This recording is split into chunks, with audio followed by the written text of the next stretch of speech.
Bismillahirrahmanirrahim. Assalamualaikum warahmatullahi wabarakatuh. Halo teman-teman semuanya, rekan-rekan beserta Bapak Ibu. Terima kasih banyak saya ucapkan kepada Bapak Ibu dan rekan-rekan semuanya yang sudah meluangkan waktunya untuk menyimak video ini. Video ini adalah video PDD UKT-PT, yakni pernyataan diri dosen pada unit kerja Tridharma Perguruan Tinggi. Bersama saya Astri Dwi Andriani dengan NIDN 0421049104. Aktivitas sehari-hari saya tentu saja sebagai dosen tetap di Fakultas Ilmu Komunikasi Universitas Putra Indonesia di Kabupaten Cianjur, Jawa Barat. Selain melaksanakan pengajaran, pendidikan, dan juga pengabdian kepada masyarakat, tentu saja sebagai seorang dosen, saya juga aktif melakukan penelitian dan beberapa publikasi ilmiah yang sudah terindeks di Google Scholar, di Sinta, dan juga di jurnal internasional bereputasi seperti Scopus. Kemudian hal yang ingin saya paparkan pertama kali adalah pernyataan diri saya pada bidang penelitian dan publikasi.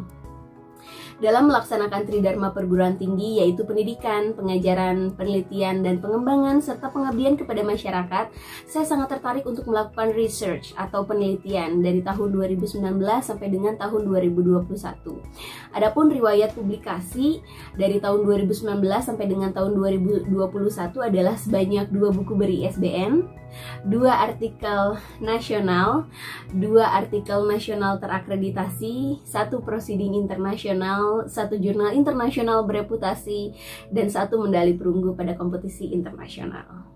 Bapak, Ibu, dan rekan-rekan sekalian, mohon izinkan saya untuk bisa memaparkan beberapa publikasi tersebut secara detail. Saya akan mulai dengan buku. Buku saya pertama kali terbit berjudul adalah Demokrasi Damai di Era Digital, yang dipublikasikan atau diterbitkan oleh GNLD, Gerakan Nasional Literasi Digital Siberkreasi, di bawah Kementerian Komunikasi dan Informatika Republik Indonesia pada tahun 2019. Nah, buku ini adalah buku kolaborasi bunga rampai dari beberapa penggerak literasi media digital, diantaranya adalah ICT Watch, Japelidi, Creator Nongkrong, Mavindo, saya sendiri dari Next Generation Indonesia, karena selain pengajar, saya juga aktif sebagai penggiat literasi media digital di Next Generation Indonesia, SafeNet, Sejiwa, dan Relawan TIK. Jumlah halamannya sendiri adalah 215 halaman. Dan buku ini memaparkan mengenai fenomena perkembangan teknologi informasi yang membawa tantangan besar bagi demokrasi. Salah satunya adalah ramainya isu-isu yang memperuncing perpecahan, misalnya penyebaran hoax yang begitu menyebar luas dan viral gitu. Maka dari itu, Gerakan Nasional Literasi Digital atau GNLD Siberkreasi di bawah Kementerian Komunikasi dan Informatika menghimpun kontribusi tulisan dari para jejaringnya untuk membicarakan praktek demokrasi yang merambah ke dunia virtual dengan menonjolkan nilai perdamaian. Nah, kebetulan buku ini bisa diakses secara digital di https://literasidigital.id, dan sudah sejak tahun 2019 sudah di-download sebanyak 4.354 kali. Nah, selain buku Demokrasi Damai di Era Digital pada tahun 2019, saya juga baru-baru ini menerbitkan buku pada tahun 2021, 2 tahun kemudian, yang berjudul Peer Group Communication atau keterampilan berkomunikasi dengan teman sebaya, yang dirangkum dalam buku Kelompok Teman Sebaya. Saya sendiri berkolaborasi dengan rekan saya yang bernama Destiana Husnul Khotimah. Kami menerbitkan buku monograf yang terbit tahun 2021 dengan penerbitnya adalah Intran Publishing. Nah, buku ini di-launching pada 16 Desember 2021 yang dihadiri oleh anggota Aspikom Jawa Barat dan masyarakat umum secara virtual.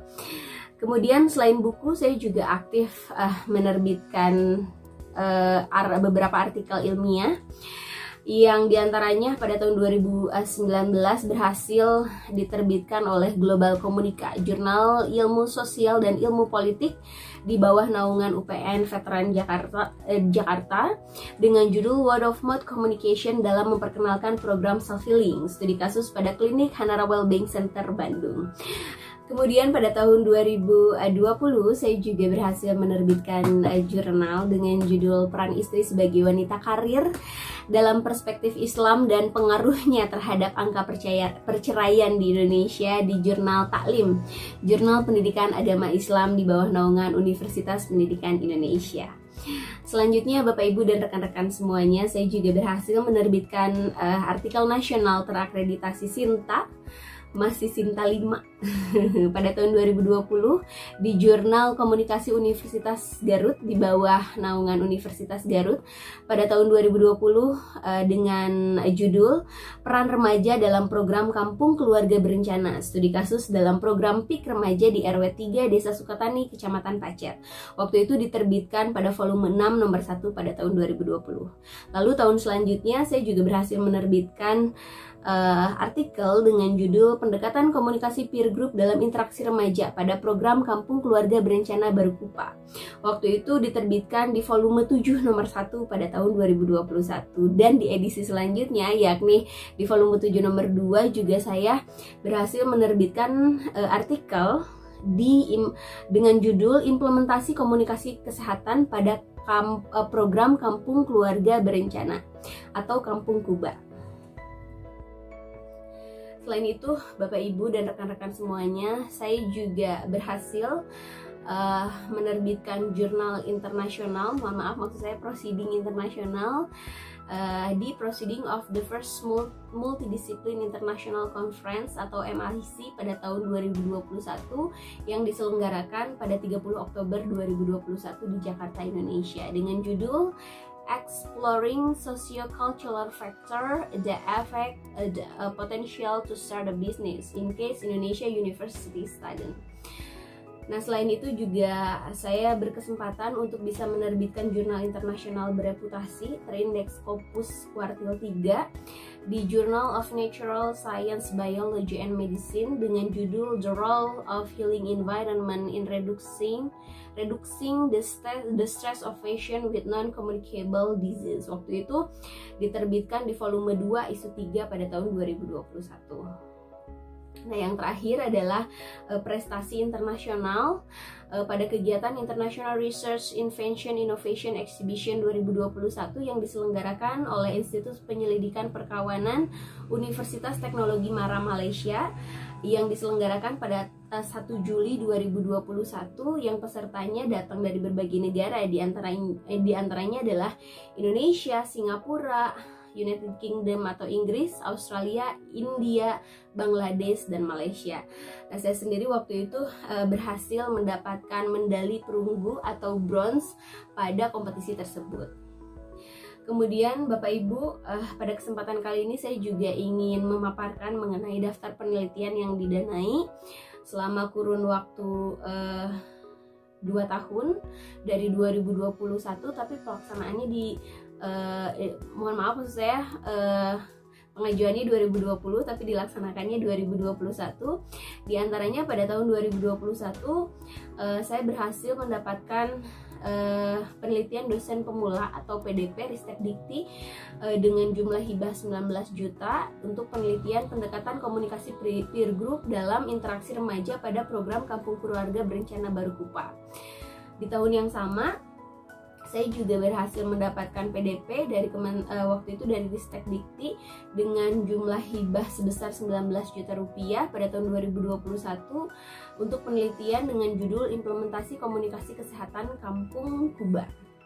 Nah, kemudian di tahun yang sama, karena saya adalah mahasiswa tingkat akhir di di program Pascasarjana Universitas Padjadjaran Bandung bidang ilmu komunikasi, saya juga mendapatkan hibah LPDP disertasi dari Kementerian Pendidikan dan Kebudayaan sebesar 10 juta untuk penelitian disertasi dengan judul The Role of Healing Environment in Reduction the Stress of Patient with Non-Communicable Disease. Nah, Bapak Ibu, tadi sudah dipaparkan sebetulnya penelitian saya tuh banyak cabangnya, temanya, tapi semakin kesini saya semakin merasakan ruhnya bahwa saya sangat tertarik pada kajian-kajian komunikasi yang bertemakan kesehatan. Maka dari itu saya di sini ingin memaparkan roadmap penelitian saya yang fokus pada komunikasi kesehatan. Seperti yang tadi dipaparkan Bapak Ibu dan rekan-rekan semuanya, pada tahun 2019 saya sudah melaksanakan penelitian dengan judul Word of Mouth Communication dalam memperkenalkan program self-healing. Di tahun selanjutnya atau pada tahun 2020 saya juga berhasil menerbitkan jurnal ilmiah nasional terakreditasi SINTA dengan judul Peran Remaja dalam Program Kampung Keluarga Berencana, studi kasus dalam program PIK Remaja di RW 3 Desa Sukatani, Kecamatan Pacet.